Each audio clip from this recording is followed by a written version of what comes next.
আগামীকাল নববর্ষ। সকাল সকাল ঘুম থেকে উঠেই আমার সেই পুরনো দিনগুলোর কথা মনে পড়ে যাচ্ছে আজ। জানো, ছোটবেলায় বাবা মার কাছে বায়না করতাম যে নতুন জামা কিনে দাও।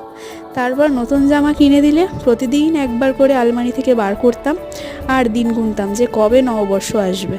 আর নববর্ষের দিনটা এলেই সকাল 5টার সময় উঠে যেতাম আর ভাবতাম কখন ওই নতুন জামাটা পরবো। খুব মিস করি দিনগুলো। তারপর জানো, আমাদের দোকানে পুজো হতো বলে মা ঠাম্মা বাড়ির সবাই দুদিন আগে থেকেই সব আয়োজন করতো। আমিও একটু একটু সাহায্য করতাম। আর নববর্ষের দিন মা ঠাম্মা ঘুম থেকে তাড়াতাড়ি উঠে স্নান শেষ করে নতুন শাড়ি পরে তৈরি থাকতো যে কখন দোকানে যাবে।